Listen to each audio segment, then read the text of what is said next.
les bendiga. Dice la palabra de Dios en el libro de Juan, capítulo 1, verso 43. Jesús llama y ahí ponga su nombre. Jesús llama a Felipe y a Natanael. Quiso Jesús ir a Galilea y halló a Felipe y le dijo: sígueme. Y Felipe era de Betsaida, la ciudad de Andrés y Pedro. Felipe halló a Natanael y le dijo: hemos hallado a aquel a quien escribió Moisés en la ley, así como los profetas, a Jesús, el hijo de José de Nazaret. Natanael le dijo: ¿de Nazaret puede salir algo de bueno? Le dijo Felipe: ven y ve. Cuando Jesús vio a Natanael que se le acercaba, dijo de él: he aquí un verdadero israelita en quien no hay engaño. Le dijo Natanael: ¿de dónde me conoces? Respondió Jesús y le dijo: antes que Felipe te llamara, cuando estabas debajo de la higuera, te vi. Respondió Natanael y le dijo: Rabí, tú eres el Hijo de Dios, tú eres el Rey de Israel. Respondió Jesús y le dijo: porque te dije, te vi debajo de la higuera, ¿crees? Cosas mayores que estas verás. Y le dijo: de cierto os digo, de aquí adelante veréis el cielo abierto y a los ángeles de Dios que suben y descienden sobre el Hijo del Hombre. Jesús te llamó, Jesús te vio, Jesús quiere que hagas su perfecta voluntad. Y mientras veníamos para la iglesia en esta mañana, el Señor seguía hablando y mostrándome cómo hay personas que hace años que están en la iglesia y necesitan que los lleven en la carretilla. No van a un lugar si no les llevan, si no les alcanzan, si no les dan una palabra de aliento, una palabra que los levante, que los realce, que los vuelva a poner en su lugar. Vamos, iglesia. Eso lo necesitan las personas que recién conocen a Jesús. Donde usted tiene que llevarlos en la carretilla, usted tiene que ser ese apoyo que necesita para esas vidas.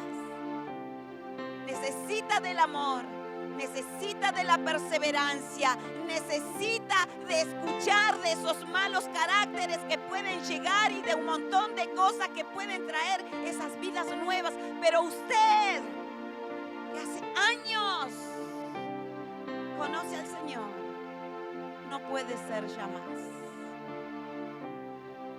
Jesús llama a Felipe y a Natanael. Jesús te llamó a vos. No sé qué tiempo tenés en la iglesia, pero este es el tiempo donde tenés que sacarte todo eso que se te colgó encima, ir a buscar a aquellos que necesitan una carretilla.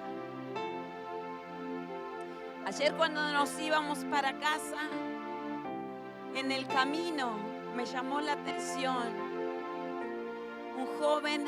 dos jóvenes arrodillados en el medio de la calle, haciendo la oración de fe. Esas personas necesitan. Usted ya conoce la palabra. Y si el enemigo le está engañando, tome conciencia que el Señor te vio, el Señor te llamó, el Señor te eligió para que hagas su voluntad, no la de usted.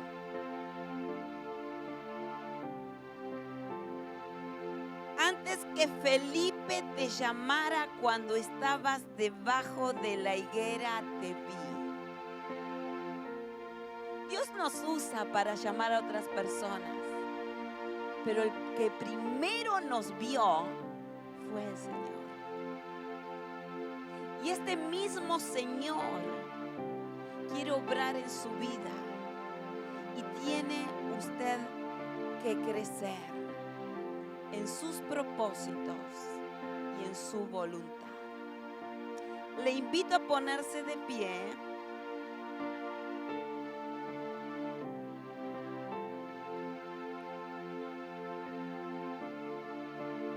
Jesús le dijo a Felipe: sígueme. Hable con el Señor y dígale si usted está dispuesto a seguirle. O tiene que dejar, tiene que terminar su casa, tiene que casarse, tiene que salir a sembrar, tiene que salir a trabajar. Sígueme, dice el Señor, sígueme, porque el resto es la añadidura que el Señor te dará. Le invito a levantar sus manos y que le diga al Espíritu de Dios lo que usted quiera decirle. Porque esta es la palabra que está hablando.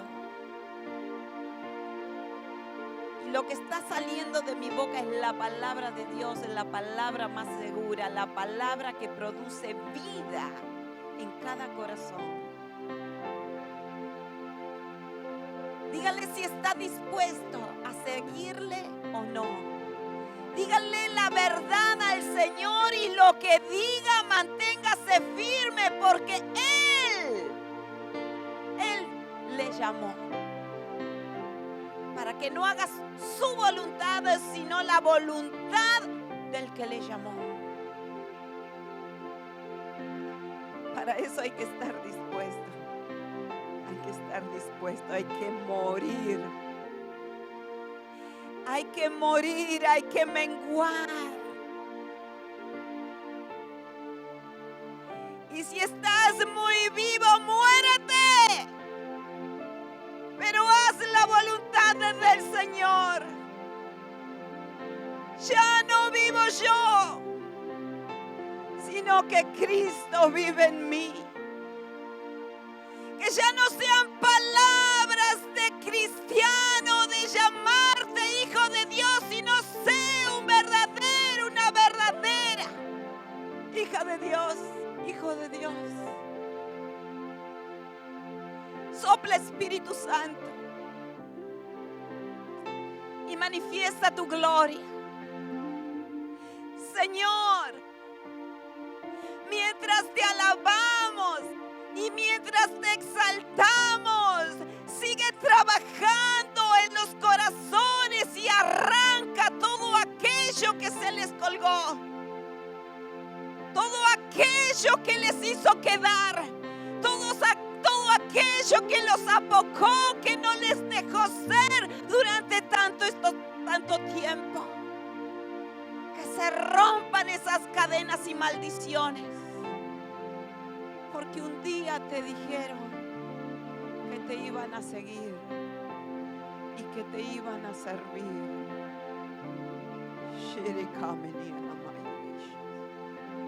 Adórele, adórele, adórele. Adórele, porque es Él el que está perturbando tu espíritu para que seas lo que el Señor quiere que seas.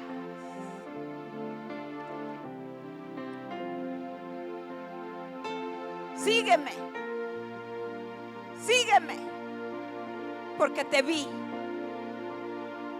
Yo te vi antes que te viera, antes que se acercara. Oh, qué gloria, Señor, y qué misericordia. Cuánto amor derramado sobre cada uno de nosotros. Yo levanto mis manos diciendo, heme aquí. Heme aquí para hacer tu perfecta voluntad.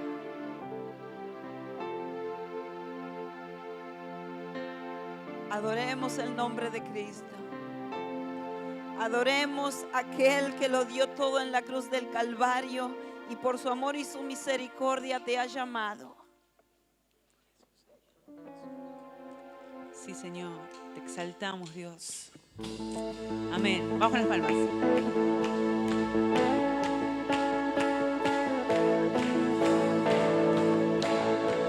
Te adoramos, Señor. Venos aquí a cada uno de nosotros. Queremos seguirte sin mirar atrás, Señor.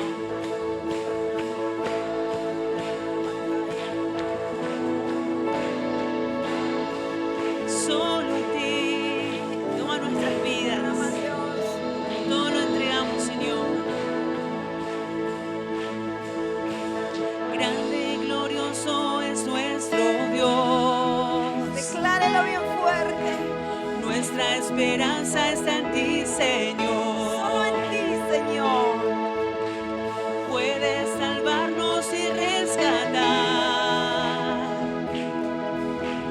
Nuestra esperanza está en ti, Señor. Solo en ti, solo en ti. Toda la honra, gloria y poder a nuestro Señor, por siempre y siempre. Toda la honra y la alabanza es Dale tuya gloria. por siempre. Oh, aleluya.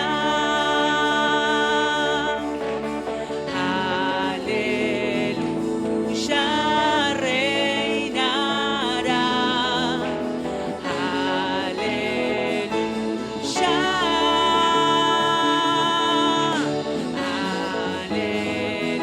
Aleluya, reinará.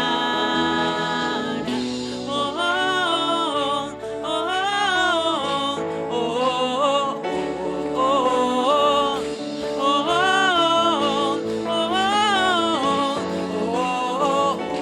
oh,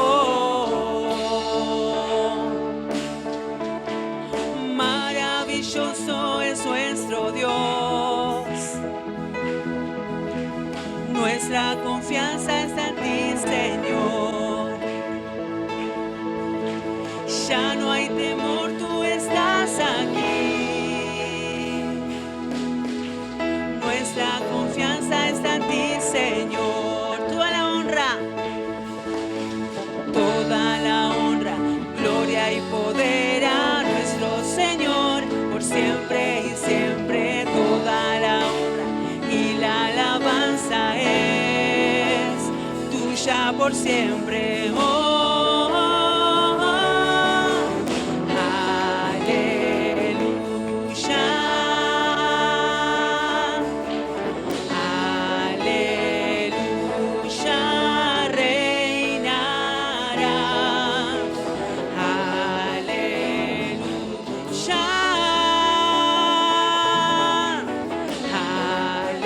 Aleluya, reinará.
Te alabamos solo a ti, Señor. Te exaltamos, tu nombre levantamos en esta mañana.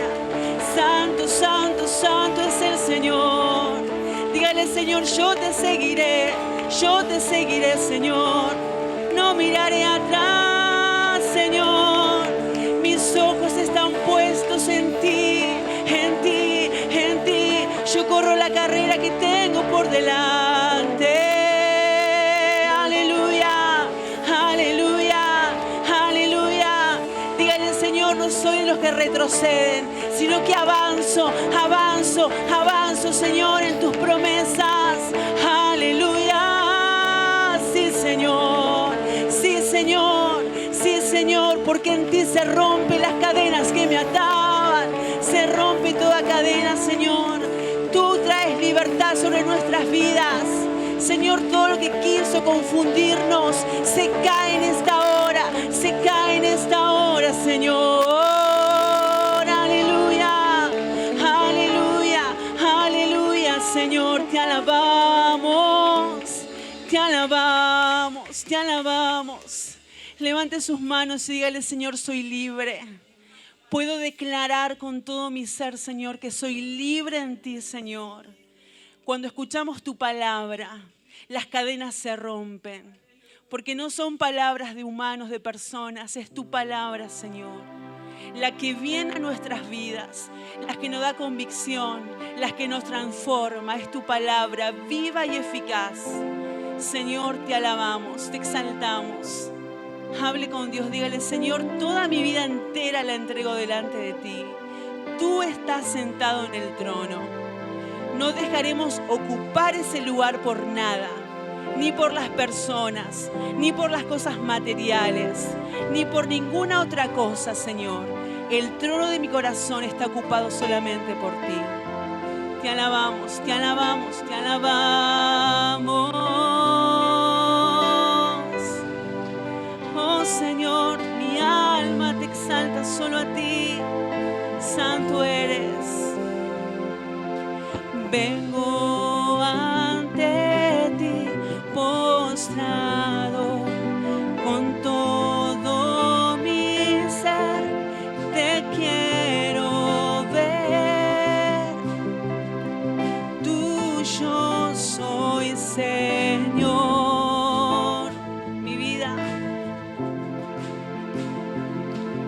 Mi vida pongo en tus manos, Dios de gracia, vengo en humildad, en tu presencia quiero estar. Amén. Clamé, me oíste.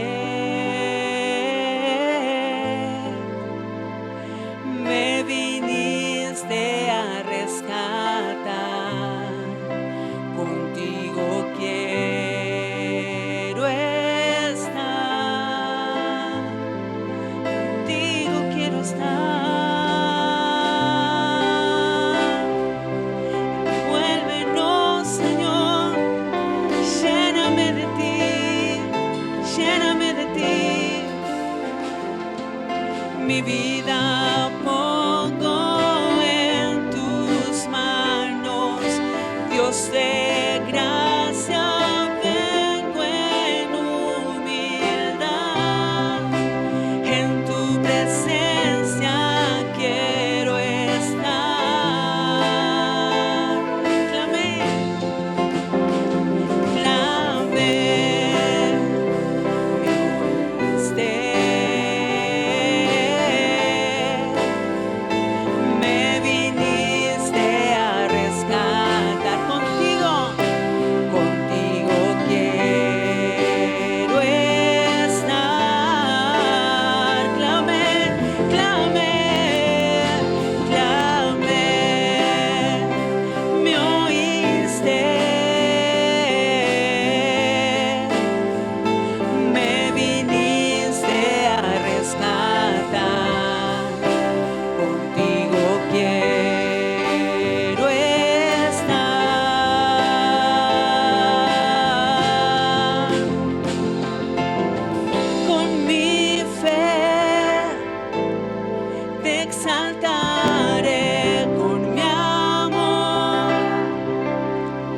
exaltaré con mi ser, te exaltaré.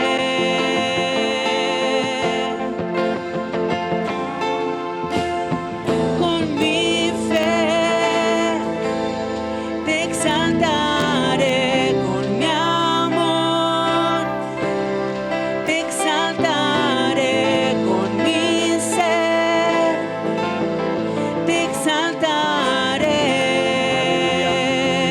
Exáltale con todo tu corazón a Él. Con mi fe, Fluye, Espíritu Santo. te exaltaré con mi amor, En cada corazón. te exaltaré con mi ser, Exáltale. te exaltaré. Aleluya. Con mi fe, Sí, Jesús. con mi fe, te exaltaré con mi amor, te exaltaré con mi ser, te exaltaré. Aleluya. Sí, Señor. Clame, Clama a Él esta mañana. me Él te escucha. Clama a su nombre. me viniste a rescatar. Aleluya. Sí, Señor. Contigo quiero estar. quiero estar. Sí, Padre. Escucha cada clamor del corazón en esta mañana. En tu presencia, tú escuchas el clamor, tú respondes la oración. Señor, tú rescatas a aquel que busca tu ayuda, aquel que busca tu auxilio. Dice tu palabra que tú eres pronto en auxiliar a aquel que se acerca a ti. Tú eres el oportuno socorro para aquel que te busca en esta mañana. Padre, bendice a tu pueblo, sana de toda enfermedad, quebranta toda opresión del diablo en el nombre de Jesús. Y glorifícate en cada corazón. Espíritu Santo, habla a cada corazón.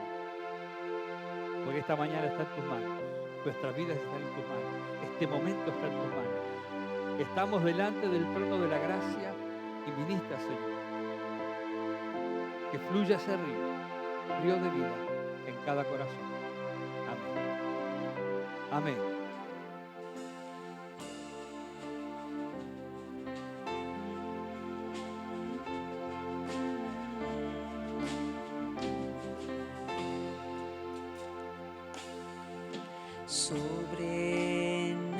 Sobrenatural, eres Dios sin igual,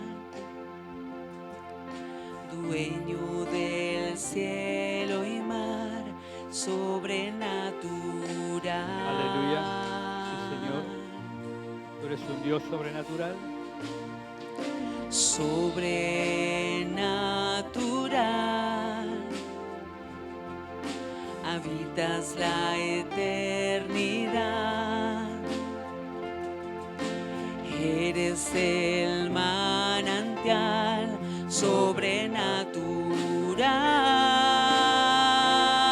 sobrenatural.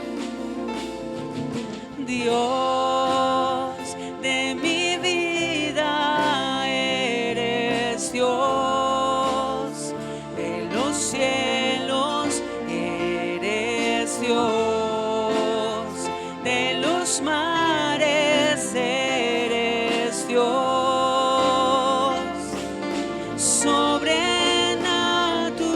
sobrenatural, de la tierra eres Dios, mi sustento eres Dios, siempre eterno eres Dios,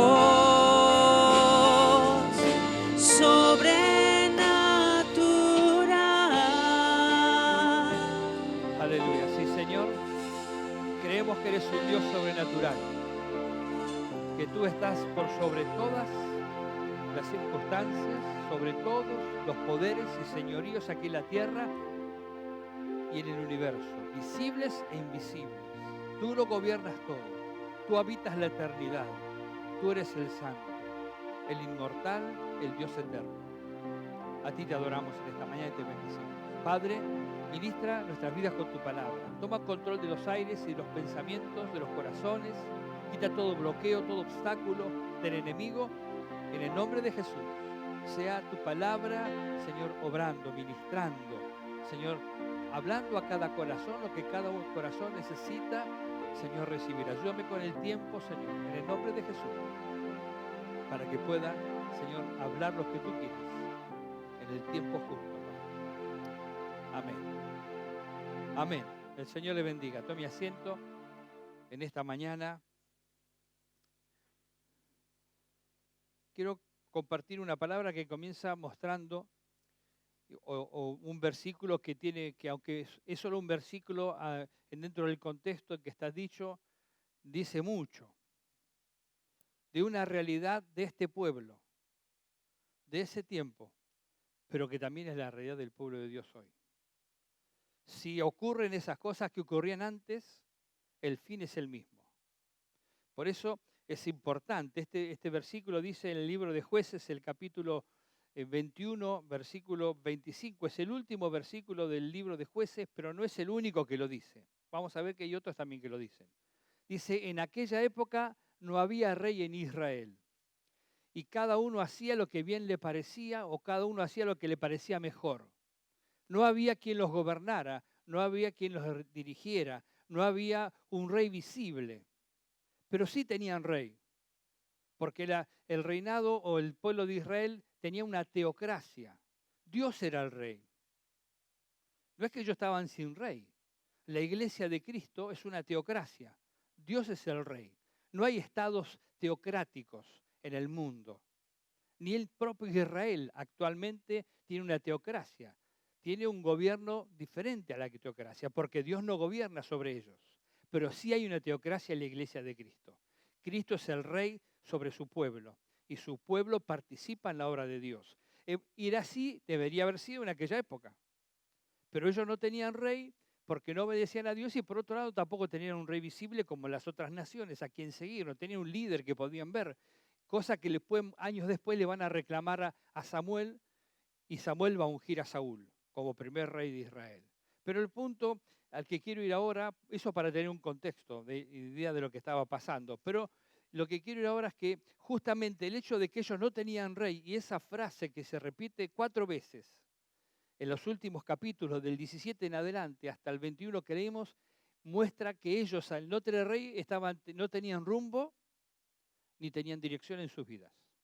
Cada uno hacía lo que quería. Eso no puede ocurrir en la vida del creyente, ¿no? Pero en ese momento en ellos, cada uno hacía lo que quería, lo que le parecía mejor hacer. Después, entonces habían perdido el rumbo, habían perdido la dirección, habían perdido el propósito de ellos de ser pueblo de Dios. Usted sabe que tiene un propósito por el cual Dios les llamó, lo escuchamos al inicio, así que si usted prestó atención en la palabra de Dios desde el principio, se habrá dado cuenta cuál es el propósito de Dios para usted como pueblo. Ellos tenían un propósito. Dios los había llamado y había formado su pueblo con los israelitas para que ellos dieran a conocer a Dios, lo dieran a conocer a Él. Pero ellos habían perdido ese rumbo y ese propósito, perdieron de vista lo que era ser pueblo de Dios. Hacían cualquier cosa menos lo que tenían que hacer. Y en tercer lugar, con estas dos pérdidas ya, lo tercero que perdieron fue la esperanza. Porque uno ve lo que ellos hacían y dice uno, acá no hay esperanza, este pueblo va a desaparecer, este pueblo no va a dejar de existir. Porque lo mismo pasaría con el creyente que hoy pierde el rumbo, pierde la dirección, ya no vive más como un creyente, no da testimonio de Jesucristo, perdió el propósito por el cual fue llamado. Entonces, lo siguiente que uno piensa es no hay esperanza. Ya está. Si ya perdió todo esto, no tiene esperanza, ¿no? Entonces, pero vamos a ver punto por punto lo que dice. El capítulo 17 habla de una historia de una persona llamada Micaías. Comienza diciendo de que la madre de Micaías, a ella le habían robado 1.200 monedas de plata. Entonces, ella maldice al que se la robó, ¿no? Uno lo puede leer ahí. Y con el tiempo Micaías le dice, ¿te acordás de esa moneda que te robaron? Bueno, te la robé yo. Entonces la madre lo bendice, le dice, consagro esa plata al Señor, ¿no? Mire, dice, solemnemente consagro mi plata al Señor para que mi hijo haga una imagen tallada y un ídolo de fundición. Bueno, ahí ya vemos que perdieron el rumbo, ¿no? Porque son israelitas. Dice, en la región montañosa de Efraín había un hombre llamado Micaías. Efraín era parte de Israel, así que ya no tenían rumbo. Ella con esa plata pensaba hacer una imagen de talla o parte de esa plata. Porque dice, cuando él le devolvió el dinero o la plata a la madre, ella tomó 200 monedas de plata y se las dio a un platero, quien hizo con ellas una imagen tallada y un ídolo de fundición que fueron puestos en la casa de Micaías. Este Micaías tenía un santuario, hizo un efod y algunos ídolos domésticos y consagró a uno de sus hijos como sacerdote. En aquella época no había rey en Israel y cada uno hacía lo que le parecía mejor, que es lo que estaba haciendo Micaías. Cuando yo leo esto y cuando usted escucha esto, ¿qué es lo primero que piensa? Bueno, este hombre estableció su propio culto, su propia religión. Ese culto y esa religión estaba basada en lo que mucha gente hoy mismo sigue teniendo, ídolos. La madre tomó de esos 1.100 monedas de plata que le había devuelto el hijo y tomó 200 y mandó a hacer un ídolo de fundición. Y él tenía un santuario, así que eran gente idólatra, eran personas que no conocían a Dios, a pesar de ser el pueblo de Dios. No conocían a Dios, no tenían relación con Dios. Le daba lo mismo hacer lo que fuera porque no tenían conocimiento. Dice, se hizo un efod. El efod era un pectoral que usaba el sumo sacerdote, donde estaban las dos piedras, Urín y Tumín, donde el sacerdote consultaba a Jehová, con esas piedras. Entonces, no es que él tomó o tenía un efod del sumo sacerdote, no, él se hizo uno, algo parecido, y lo puso en el santuario y dijo, con esto voy a ser bendecido. Tengo el efod, tengo los ídolos domésticos, pongo a mi hijo como sacerdote, así que estableció su propio pastor en la iglesia, ¿no? Entonces dijo, acá estoy bendecido. Así que no entendía nada este hombre. Ahora, pero la situación se empeora un poco más. Viene un levita, joven, buscando dónde estar, dónde quedarse, un levita que era de la ciudad de Belén, de Judá, de la ciudad donde nacería posteriormente Jesús. Entonces, él lo ve y le dice, ¿quién sos? ¿Qué estás haciendo para acá? Y yo soy levita de Belén. ¿Y qué andas haciendo? Estoy buscando dónde estar. Bueno, vení a mi casa. Más adelante lo dice. Dice, soy levita de Belén de Judá, contestó él. Y estoy buscando un lugar donde vivir. ¿Vive conmigo? Le repuso Micaías. Le propuso. Y sé mi padre y sacerdote. Yo te daré 10 monedas de plata al año, además de ropa y comida. El levita aceptó quedarse con él, a vivir con él, y fue para Micaías como uno de sus hijos. Luego Micaías invistió al levita, y así el joven se convirtió en su sacerdote y vivió en su casa. Y Micaías dijo, ahora sé que el Señor me hará prosperar porque tengo un levita como sacerdote. Ahora sé que el Señor me hará prosperar. La prosperidad, ¿no? Aparece ya aquella época. Las personas hacen cualquier cosa para prosperar. Y eso es lo que estaba haciendo Micaías. Y él pensaba que porque tenía el efod, ahora tenía un levita y tenía todos esos ídolos, sacó al hijo de sacerdote y dijo, bueno, gracias por los servicios, ahora tengo un levita, que es mucho mejor que vos. Así que lo consagró como su sacerdote. Lo hizo él. Bueno, ahí vemos entonces, como dije, que no hay rumbo. Pero otra cosa que veo que es importante y que salta ahí, ¿no? Las personas para un ídolo hacen lo que sea. ¿Por qué para un ídolo invirtieron 200 monedas de plata? Para hacer un ídolo que no ve, no habla, no camina, no hace ni bien ni mal, dice la palabra. Es un pedazo de piedra o un pedazo de mármol o una fundición de plata, pero para el levita, que lo iba a bendecir, porque iba a estar ahí, según su opinión, estaba el levita ahí, entonces él iba a ser prosperado. No, para el levita 10 monedas de plata al año. Mire cómo se ve dónde está el corazón de las personas, a través de lo que hace y de dónde invierten. Él invirtió 200 monedas en una imagen y 10 para un levita, que supuestamente era un hombre santo de Dios que iba a ministrar como sacerdote en su casa. Bueno, muchas veces los creyentes hacemos lo mismo. Tenemos ídolos en nuestro corazón. Para esos ídolos estamos dispuestos a hacer lo que sea. Y usted me va a decir, yo no tengo ninguna virgen, ningún santo, yo no creo en San Cayetano, yo solo creo en Jesús. Pero aquello que ocupa su corazón, en lugar de ocuparlo Dios, ese es su ídolo. Aquello que usted está dispuesto a hacer lo que sea por eso, pero no para Dios. Para Dios tiene reticencia. Muchas personas tienen reticencia, dicen que son creyentes, pero son reticentes para invertir en el reino y la predicación del Evangelio, pero sí para sus ídolos. Quiero este celular, cuesta 120.000 pesos, Dios me lo va a dar. Entonces hace lo que sea, se endeuda lo que fue y se lo compra el celular. Después va a la iglesia, hermano, ahora vamos a dar la ofrenda. ¿Puedo ir al baño? No tengo para la ofrenda. ¿Por qué? Porque compré un celular. No puedo dar el diezmo, porque el diezmo es del Antiguo Testamento. O si uno empieza a buscarle excusas, la cosa, ¿no? Le doy un ejemplo, pero para el celular sí pudo, para las cosas de Dios no. Entonces ahí muestra que hay un ídolo en el corazón. ¿Sabe? Yo tengo una forma en nosotros. Bueno, si yo quiero comprar algo, oro a Dios, y si Dios me permite, lo compro. Pero lo que yo invierto en eso, voy a invertir eso y más para el Señor. Porque eso que compré se lo consagro a Dios. Digo, Señor, gracias porque me diste esto. Esto te pertenece a ti. No es mío, es tuyo. Y si puedo invertir eso en esto, puedo invertir mucho más en la predicación del Evangelio. Si no, tengo un ídolo en mi corazón.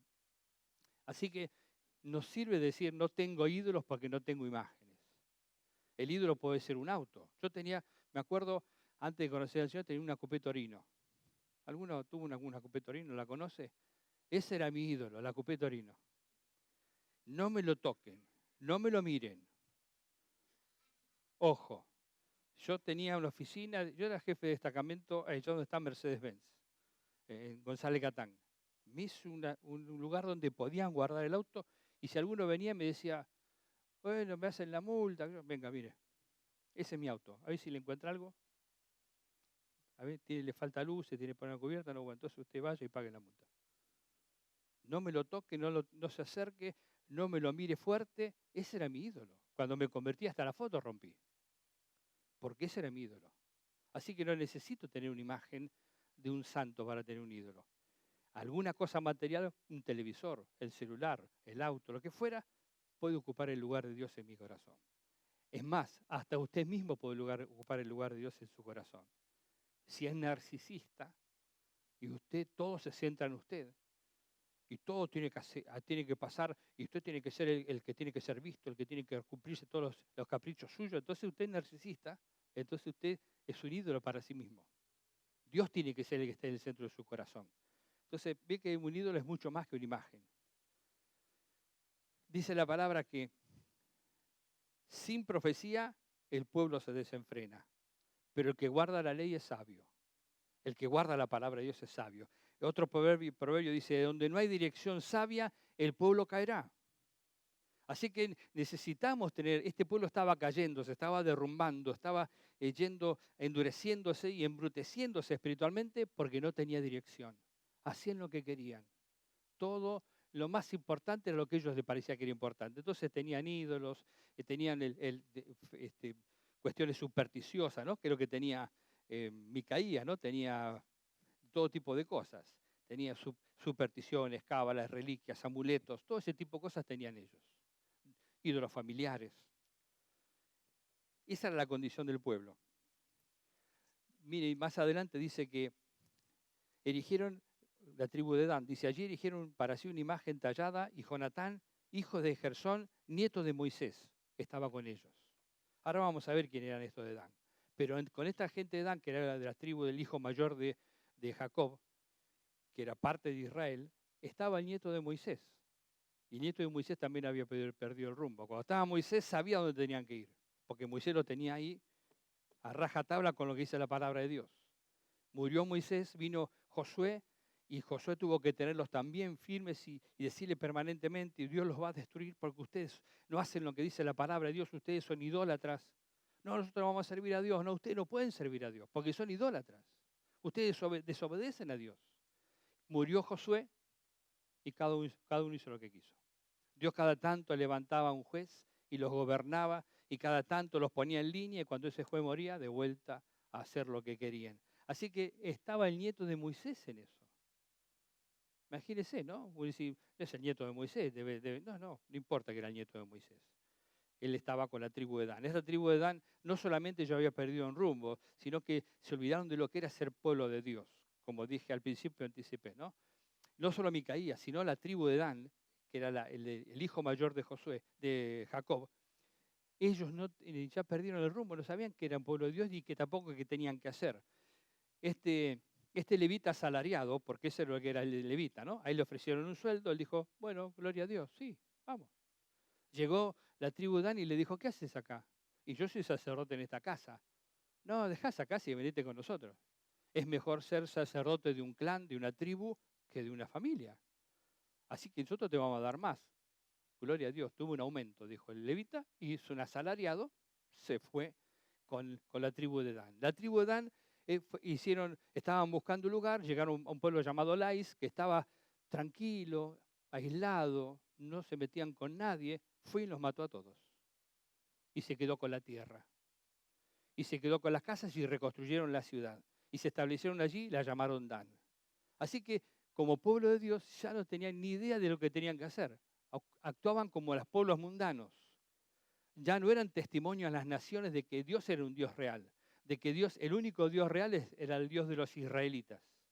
Bueno, déjeme decirle que los creyentes que pierden el rumbo actúan igual. Se identifican con el mundo, hacen las cosas que hacen las personas del mundo. Si el del mundo se tatúa el brazo, ellos se tatúan el brazo.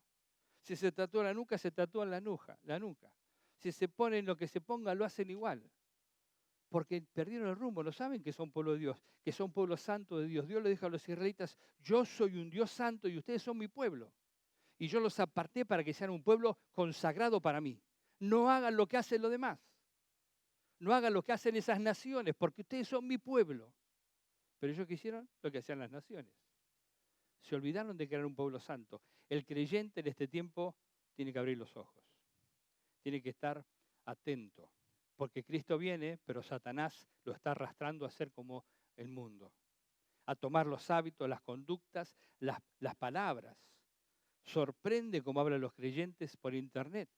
Las cosas que dicen, qué vocabulario utilizan, cómo manifiestan la arrogancia, el orgullo y el ánimo de pelear, de discutir. Sin ningún problema, no les remuerde la conciencia para nada. Entonces yo me pregunto, mire, el otro día, el viernes los comenté y lo voy a decir de vuelta. Estas últimas semanas la iglesia dio 2 talleres. 2 talleres sobre educación sexual y cómo los padres tienen que conocer los derechos que tienen para que el mundo no los avasalle, no le imponga una educación sexual integral con principios que son indecentes y que no tienen por qué educárselo a los hijos, enseñárselo a nuestros hijos. Pero ¿saben cuántos padres hubo? Muy pocos. No tuvo interés, no tuvieron interés los padres de participar en una charla que era gratuita, dada por una profesional, que sabe del tema y sabe de los derechos que los padres tienen que tener y conocer para poder preservar a sus hijos. De lo que el mundo quiere, no mucho interés no hubo. Entonces, eso llama la atención. Hubo personas que participaron, gloria a Dios. Participaron inclusive personas que no eran de la iglesia, gloria a Dios. Pero ¿cuántos padres hay que después tienen problemas con los hijos y cuando tienen las herramientas, la instrucción, la enseñanza, no la toman? Y después cuando viene el problema, se encuentran que sus hijos actúan, proceden y ellos mismos actúan y proceden como las personas que están fuera de la iglesia de Cristo. Así que el pueblo sin dirección se cae, se destruye, se desenfrena, necesita palabra de Dios. Entonces, mire, amado, aférrese en el Señor. Vivimos en un mundo donde no solamente los levitas eran violentos. Ahora vivimos en un mundo violento, inmoral, mentiroso, usurpador. Es un mundo que quiere engañar, que genera muertes, rebelión, arrogancia. Y todas esas cosas se ven muchas veces en la vida de los creyentes porque perdieron el rumbo de cuál es su propósito. Nuestro propósito en la tierra es dar a conocer a Dios.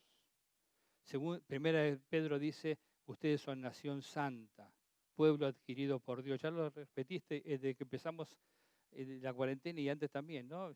Somos nación santa, pueblo adquirido por Dios para anunciar las virtudes de Jesús. Ese es el propósito de la iglesia, ese era el propósito de Israel, dar a conocer a Dios a las naciones, pero ellos se olvidaron. ¿Por qué? Porque no tenían rey, no tenían quien los gobernara o no aceptaban el gobierno de Dios. Nosotros tenemos un rey, tenemos quien nos dirija y tenemos quien nos gobierne y nos lleve en el rumbo correcto, pero tenemos que aceptar esa dirección, ese rumbo y que nos dirijan. No estamos sin rey. Algunos viven como sin rey, pero no están sin rey. No aceptan ese reinado, que es el reinado de Jesucristo. Y en tercer lugar, digo, perdieron la esperanza. Claro, uno ve todo esto. Ve estos levitas, que uno es asalariado. Los otros son, el otro pueblo de Dios, son asesinos y usurpadores y matan a todo el mundo para quedarse con la tierra. Vemos gente que no tiene ningún tipo de escrúpulos, inmorales. Porque más adelante cuenta la historia de otro levita.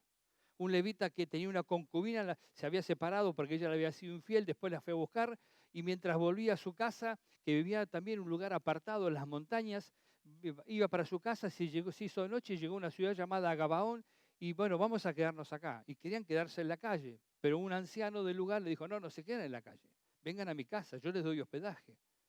Bueno, le insistió, al final este levita con su concubina fue. Pero cuando entraron a su casa, pasó como en Sodoma. Vinieron unos hombres de la ciudad y empezaron a golpear y dijeron, queremos tener relaciones sexuales con ese hombre que entró a tu casa. Y él le dijo, no hagan esa vileza, ¿qué están haciendo? Y ellos insistieron, y el levita no tuvo mejor idea que sacar a la concubina. La sacó y le entregó la concubina. Al día siguiente la concubina estaba tirada adelante del umbral de la puerta, extendida los brazos como para golpear la puerta, para pedir auxilio. Y él salió, la miró y dijo, levántate, vamos. ¿No? Y si uno dice, cero sensibilidad, era un hombre de Dios. Bueno, en teoría, ¿no? Era un hombre de Dios, un levita. Levántate, vamos. Y como ella no se levantaba, la levantó, la puso en el caballo y se fue. Y la mujer había muerto o murió después, pero la cuestión es que la mujer murió. Y cuando llegó a su casa la cortó en pedazos, en 12 pedazos, y la repartió a las 12 tribus de Israel, que generó una conmoción en todo el territorio. Ahora, ese era un levita. Uno asalariado, el otro era un desquiciado porque no sabía lo que hacía, no tenía rumbo, estaba una tribu que le usurpó y mató a la gente de una ciudad. Ese era el pueblo de Dios que no sabía, primero no tenía rumbo y segundo que no sabían para qué estaban en la tierra. Cuando el creyente pierde el rumbo porque no tiene rey, el Señor no gobierna su vida, puede hacer cualquier cosa. Puede llegar a hacer cualquier cosa y eso es lo que tenemos que tener en cuenta, que puede pasar si nosotros no dejamos que sea la palabra de Dios la que gobierne nuestra vida. Usted tiene rey, es el Rey de Reyes, el Señor de Señores. Nuestra autoridad no son los gobiernos de la tierra, aunque estamos en la tierra y tenemos que respetar las leyes, nuestra autoridad está en el cielo, está sentado en el trono y es mi rey si yo vivo como Él dice en la palabra de Dios. Amén. Si usted no reconoce a Dios como rey sobre su vida y la palabra de Dios como la que le guía la conducta o la que va a marcar el rumbo de su vida, entonces va a estar a la deriva como ellos. Porque no va a tener dirección, porque la palabra de Dios es la que le da dirección. Dios es el que reina sobre la vida y la palabra de Dios es lo más importante para mí. Eso pasó muchas veces. Mire, dice, y acá muestra algo que sí muestra que hay esperanza, hace ver que hay esperanza, ¿no? Por un lado estaba el nieto de Moisés, que estaba con los de Dan, que eran, como mencioné, pero por otro lado, con el resto de los israelitas, estaba el nieto de Aarón, Aarón que era hermano de Moisés. Dice, después consultaron al Señor, pues en aquel tiempo estaba allí el arca del pacto de Dios. Y Fines, hijo de Eleazar y nieto de Aarón, ministraba delante de ellos. Así que uno puede decir, bueno, con todo lo que vimos hasta ahora, con esta gente no hay esperanza. No hay esperanza de que Dios pueda ser conocido, porque ellos no daban a conocer a Dios. No hay esperanza de que ellos puedan mejorar porque se volvieron asesinos, se volvieron mentirosos, engañadores, no tienen santidad. No, porque el levita no podía estar con una concubina. Tenía una norma que él tenía que estar casado con una mujer que fuera de acorde a su investidura. No, él estaba haciendo cualquier cosa. Entonces uno puede decir, ya no hay esperanza. Bueno, pero en medio de toda esa situación estaba el arca del pacto, estaba la presencia de Dios, estaba el nieto de Aarón que sí estaba ministrando delante de Dios. Entonces vemos que cuando todo parece negativo, todo parece negro, cuando todo parece que está mal, si Dios interviene y Dios está, porque siempre hay un remanente del pueblo de Dios, Dios hace el cambio, hace la transformación, hace que todas las cosas cambien, que sean hechas nuevas. Por eso hay esperanza. Vivimos en el mundo, como dije, en un mundo que tiene violencia, maldad. Usted no mire a nadie y le va a decir, ¿qué mira? ¿No? ¿No le pasa? Usted va a la calle y mejor, ¿qué mira? Me acuerdo que estábamos en Italia una vez, fuimos a hacer una visita a un siciliano que estaba preso. Estaba preso, pero no en Sicilia, ¿no? Tenía la tobillera, estaba en la casa. Entonces la concubina dice, por favor, vengan a hablar con él, oren con él. Vamos, y nos empezó a contar cómo era su vida. Dice, yo iba con mi señora y dice, si alguien la miraba, dice, ¿qué mira? Y le saco el cuchillo y lo mato. ¿No? Así está la sociedad hoy. ¿Qué mirás? ¿Qué te pasa? ¿No? Si la ciudad es violenta, la sociedad es mentirosa, engañadora, violenta. Hay muertes, ¿no? No hay esperanza. Uno ve todo lo que pasa y dicen, acá no hay esperanza. Ve el motín de ayer de las cárceles, toda gente joven. Dice, esta es la generación que debería estar siendo productiva, el país debería tener para que tenga esperanza de futuro. Están presos. Los adolescentes, los jóvenes, los más chicos, están incitados en las drogas permanentemente. Entonces uno dice, no hay esperanza. Pero la diferencia está, no hay esperanza, pero Dios. Dios sí está. Dios hace la diferencia. Y aunque parezca que no hay esperanza, aunque parezca que todo esté mal, porque hay gente asalariada que dice servir a Dios, hay gente que dice servir a Dios, pero son homicidas, son engañadores, son mentirosos, y uno puede verlo, ¿no? Uno dice, esta gente dice servir a Dios, pero mire, qué testimonio que está dando, es lo peor que hay. No hay esperanza entonces en el mundo. Sí, pero Dios está. Si en tu vida piensas que no hay esperanza, porque las cosas van mal, Dios está. Si usted piensa que en la sociedad no hay esperanza, que Argentina no tiene esperanza, o que el mundo no tiene esperanza, todavía Dios tiene muchas cosas para hacer. Amén o no. Porque todos sufrieron este tipo de situaciones en muchas partes, en muchas épocas de la tierra, del mundo y del pueblo de Israel. Elías sufrió eso. El hombre de Dios, el que Dios arrebataba y de repente desaparecía, aparecía por otro lado, pero también había gente que no lo quería. Y Elías en un momento se asustó y huyó. Dice, y cuando huyó dijo, Señor, no quiero vivir más, mátame, quítame la vida, porque no soy mejor que mis antepasados. El gran profeta Elías estaba diciendo, Señor, ¿para qué quiero vivir? ¿No? Si para él se había terminado todo, no había más esperanza. Estaba deprimido, estaba angustiado por la situación y había perdido la esperanza. Jeremías dice, Jehová está conmigo como poderoso gigante. Y 3 versículos después dice, maldito el día que nací. ¿Para qué nací? Para ver violencia, para ver, ¿no? Uno puede decir, ¿para qué nací? Para ver todo esto en el mundo. ¿Cuántos padres hay o parejas jóvenes que dicen, ¿para qué voy a traer un hijo al mundo? Mirá cómo está el mundo. ¿Qué le espera a mi hijo o a mi hija si yo traigo al mundo? No hay esperanza. Bueno, sí hay esperanza, porque Dios está. Dios no va a dejar que las cosas avancen y no haya esperanza para aquellos que sí confían en Él. Aquellos que son prisioneros del tirano no tienen esperanza, pero que son prisioneros de esperanza, aquellos que son cautivos de la esperanza, aquellos que son cautivos de la fe en Jesucristo, eso sí tienen esperanza, porque su vida está depositada delante de Él. Así que, no sé cómo es la situación en su vida, ¿no? Pero si usted perdió la esperanza, si usted perdió el rumbo, si usted no es un testimonio de que Dios es un Dios que existe y que vive, entonces tiene que volverse a Dios.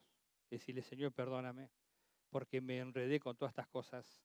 No soy un testimonio de que tú eres un Dios real. No hay esperanza en mi vida. Yo veo que todo está negro, no hay nada más nada que hacer. Mire, Dios me habló muchas veces, o de diferentes maneras, de que Génesis es una síntesis de todo lo que dice la Biblia y de todo lo que va a pasar. Todo lo que va a pasar en la humanidad yo lo puedo ver en Génesis. Nimrod, que fue el que construyó la ciudad de Nínive y construyó la torre de Babel, tenía un propósito. Él era opositor a Dios. Y levantó la torre de Babel dice, hagámonos un monumento y seamos uno. Hagamos un monumento que llegue hasta el cielo. Y Dios desbarató el plan de Nimrod, porque confundió las lenguas y dispersó a todas las personas por diferentes naciones en todo el mundo. Bueno, el nuevo orden mundial tiene ese propósito, hacer una torre de Babel. Seamos uno, una economía, una religión, un partido político, un gobernante. Seamos uno. Dios somos nosotros. Levantemos una torre que llegue al cielo. Dios se lo va a desbaratar también. Amén. Pero si usted es pueblo de Dios, usted lo va a ver desde la óptica de aquel que se mantiene salvo y de que ve la palabra de Dios cumpliéndose. Pero aquel que lo hace, lo ve desde la rebeldía, va a ver cómo cae todo aquello que edificó, porque Dios le va a desbaratar todos los planes. Y Dios va a sostener a su pueblo. Para el pueblo de Dios hay esperanza. Para el pueblo de Dios hay una transformación. Cristo nos hizo libres. En Él somos verdaderamente libres. Así que en esta mañana, no sé cómo está la situación en su vida, como dije antes, quizá usted se apartó del Señor. O quizá usted la cuarentena le afectó. O quizá ya venía afectado durante la cuarentena y empeoró la cuarentena. Perdió el rumbo, no más testimonio de Dios y piensa que no tiene esperanza. Todos necesitan escuchar el mensaje del Evangelio en el mundo. Todos lo necesitan y hay esperanza cuando hay alguien que se rinde al Señor. Hay esperanza cuando uno dice que Dios va a ser entonces su rey. Hay esperanza cuando la persona dice la palabra de Dios va a ser la que me guíe y la que me instruya y yo me voy a rendir a ella para hacer la voluntad de Dios. Hay esperanza porque voy a ser la iglesia de Cristo. Usted debe ser la iglesia de Cristo. Dios debe ser su rey y la palabra de Dios debe ser aquella que conduzca su vida si usted es pueblo de Dios. Si no es pueblo de Dios, quizás vaya a rechazar que la palabra de Dios le conduzca y va a preferir los ídolos. Pero lo que va a pasar es la confusión, la decadencia, el quebrantamiento, la inmoralidad. Todo lo que vemos que hicieron los israelitas ocurre también ahora en la vida de aquellos que rechazan al Señor. Por eso, tómese un minuto para orar a Dios y ser sincero delante de Él mientras nos preparamos para participar del pan y la copa que representan el cuerpo y la sangre del Señor.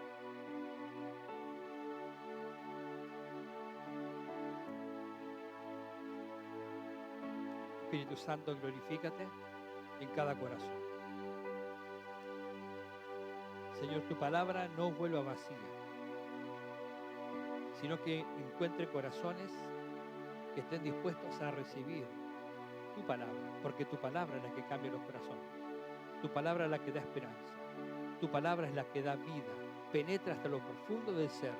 Es una espada de dos filos que penetra hasta el alma, penetra hasta lo profundo del corazón humano, del ser humano y discierne las intenciones de los pensamientos. Y eso es lo que tu palabra hace en esta mañana, en cada uno de nosotros. Padre, la diferencia la haces tú. Tu Espíritu Santo en el corazón de cada uno. Glorifícate, Señor. Sensibiliza los corazones. Te lo pedimos en el nombre de Jesús. Vamos a participar de lo que Jesús participó la última noche con sus discípulos. Y que la iglesia comenzó a participar casa por casa. Cuando se estableció la iglesia, fue fundada la iglesia después de Pentecostés. Pero la iglesia participaba de la Santa Cena, del pan y la copa, la comunión que decían ellos, y uno puede leerlo en el libro de los Hechos que dice que participaban de la mesa del Señor, casa por casa, con los creyentes. La Santa Cena o la mesa del Señor es para los creyentes. Si no es creyente, no. Porque Jesús participó con sus discípulos, con sus íntimos. ¿Qué tiene que hacer usted para ser creyente? ¿Tiene que ser perfecto? No, tiene que ser creyente. Creer en Jesucristo como Señor y Salvador. Tiene que rendirle su vida a Él y permitir que Él sea su Rey. Que Él sea el que gobierne su vida y que la palabra de Dios sea buena para usted y la que le conduzca hacia ella y usted diga, yo soy iglesia de Cristo. Cuando usted hable de la iglesia Manuel, si es de la iglesia Manuel, no diga, ah, sí, la iglesia. No, usted es la iglesia. No son los demás la iglesia. Yo soy iglesia. Ah, porque allá en la iglesia. Mucha gente que habla así. Dice que es creyente, pero no es de iglesia de Cristo, porque no se identifica con la iglesia. La iglesia son los otros. Bueno, sepa que Jesús vino a buscar la iglesia. No vino a buscar sillas. Ni vino a buscar personas que hablan de Él. Vino a buscar su iglesia. Que no solamente habla de Él, sino que vive como Él quiere que viva. Amén. Y Gillaba le decía, alábale si puede. Sonríe, Jesús te ama. Alábele al Señor. Si usted es iglesia de Cristo. Pero si no es iglesia de Cristo, dígale, Señor, perdóname, yo quiero ser tu iglesia. Yo quiero que mi corazón esté rendido a ti, lo rindo a ti. Te entrego todo mi ser, perdona mis pecados. Límpiame con tu sangre, así puedo ser tu pueblo y puedo ser tu iglesia. Si usted hace esa declaración de fe, creyendo en su corazón, Dios le perdona, inmediatamente es un hijo de Dios y puede participar. después pasará por el bautismo. Cuando las situaciones se mejoren sanitarias, pasará por el bautismo. Pero mientras tanto, usted es iglesia de Cristo. Amén. Y si no, si usted dice, no, yo no sé, estoy acá de visita, me trajeron, yo no sé, no entiendo nada de lo que dicen, entonces mejor no participo, porque se va a estar condenando a usted mismo. Mire, dice la palabra de Dios, 1 Corintios, capítulo 11, el apóstol Pablo instruyendo a la iglesia sobre la Santa Cena.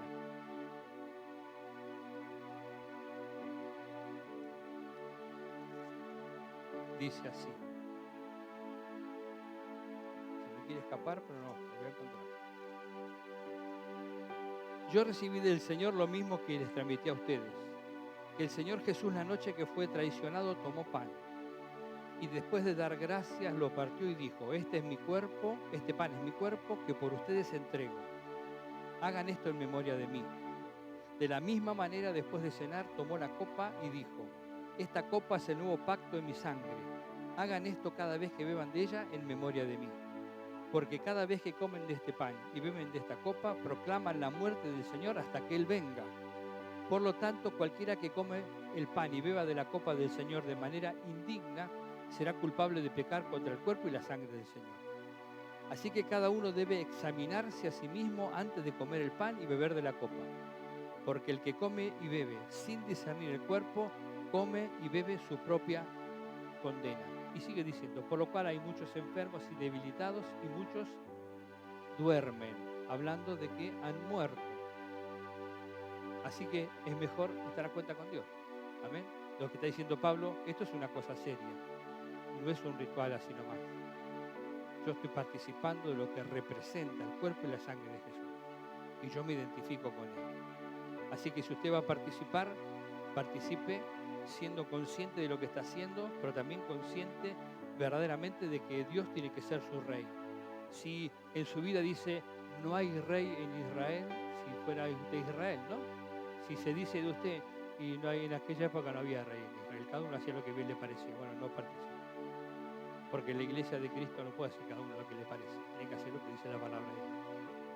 El evangelio es un evangelio de obediencia. Padre, bendice este pan y esta copa que representan tu cuerpo y tu sangre.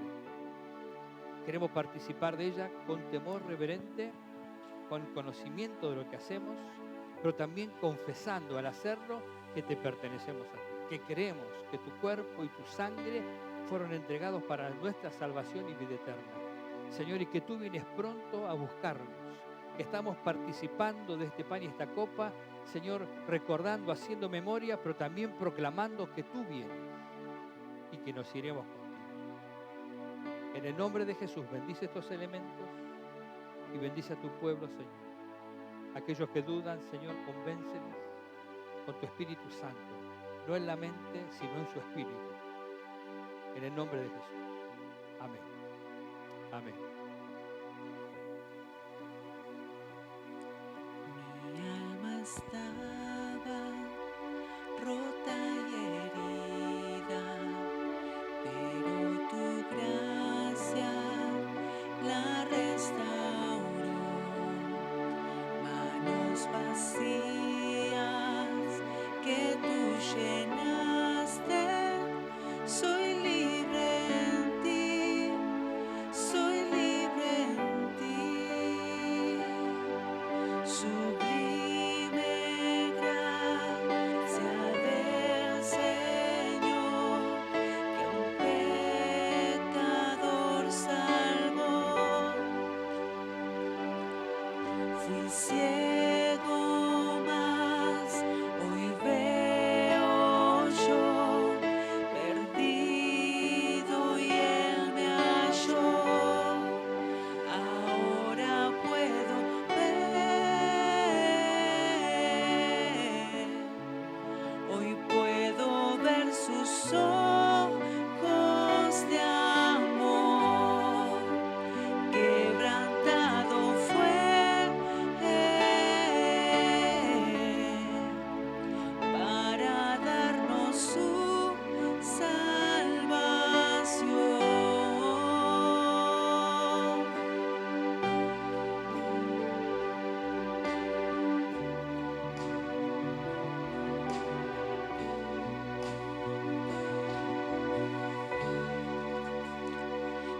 No me juzgas por mis fracasos, tú me aceptas tal como soy. Toma mi vida como vasija para mostrar tu gloria en mí. Sublime gracia del Señor que a un pecador salvó. Fui ciego, mas hoy veo yo, perdido y Él me halló. Sublime gracia del Señor que a un pecador salvó. Fui ciego, mas hoy veo yo, perdido y Él me halló. Sublime gracia del Señor que a un pecador salvó. Fui ciego, mas hoy veo yo, perdido y Él me halló. Ahora puedo ver, hoy puedo ver sus ojos de amor. Quebrantado fue para darnos su salvación. Gracias, Señor. ¿Alguien le falta? Bien, participemos juntos en el nombre de Jesús.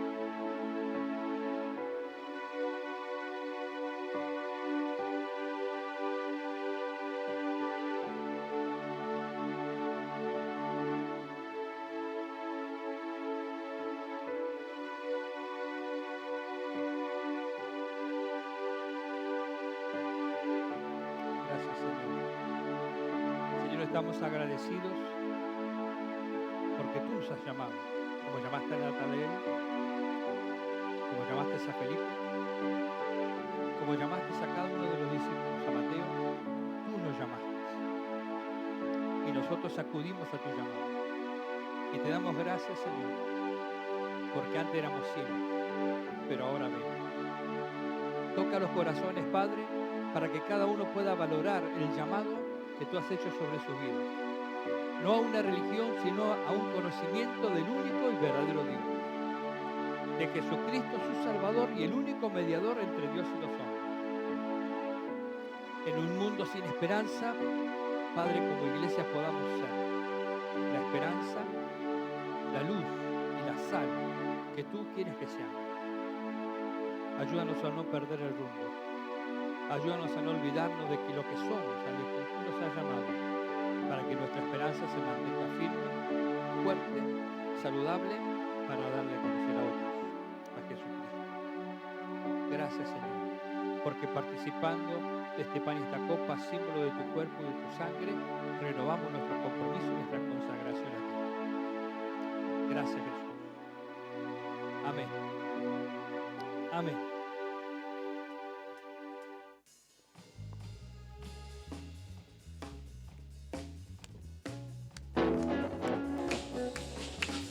Venció, Póngase de pie. Cristo venció, Adoremos al Señor. Venció al diablo en la cruz. Aleluya. Sí, Señor. Venció, Cristo venció, venció a toda potestad. Él es Jesús, Hijo de Dios, y en Él nadie se puede perder. Él dijo que Él es la luz, es el camino, la vida y la verdad. venció, Cristo venció, venció al diablo en la cruz, venció, Cristo venció, venció a toda potestad, Aleluya. venció, venció, Aleluya. venció, Cristo venció. Te adoramos, Señor.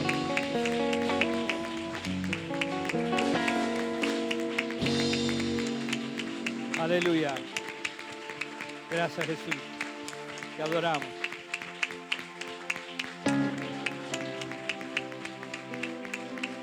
Gracias, Jesús. Cuando los discípulos iban camino a Maús, ellos pensaban que ya había terminado todo. Jesús murió. Y Jesús les salió al encuentro. Si pensaste que todo se terminó y que no hay más esperanza, Jesús te sale al encuentro. Les salió al encuentro y les dijo que Él estaba vivo. Les abrió las Escrituras y ellos dijeron, ardía nuestro corazón cuando nos abrió las Escrituras, porque entendieron que ese era Jesús. Así Jesús te sale al encuentro. Si piensas que no hay esperanza, ríndele todo al Padre, en el nombre de Jesús. En esta mañana te damos gracias, porque tú eres nuestro Rey. No estamos sin Rey. No hacemos lo que nos parece bien a cada uno de nosotros, sino que hacemos lo que tu palabra dice, porque tú eres nuestro Rey. Tu palabra es buena para nosotros, porque es la constitución del cielo y de la tierra para el hombre. Gracias, Padre. Bendigo a mis hermanos. Señor, que tu palabra arda en sus corazones, así como ardían los corazones, Señor, de los discípulos que iban camino de Maús. Arda en sus corazones y produzca transformación y cambio, para que haya una transformación y un cambio también en el rumbo de su vida. Los bendigo en el nombre de Jesús. Amén. Amén. Mire, ellos iban rumbo a Emaús y cuando se encontraron con Jesús se dieron vuelta y se volvieron a Jerusalén. La palabra de Dios tiene que cambiar su vida, cambiar el rumbo de su vida. Dios le bendiga.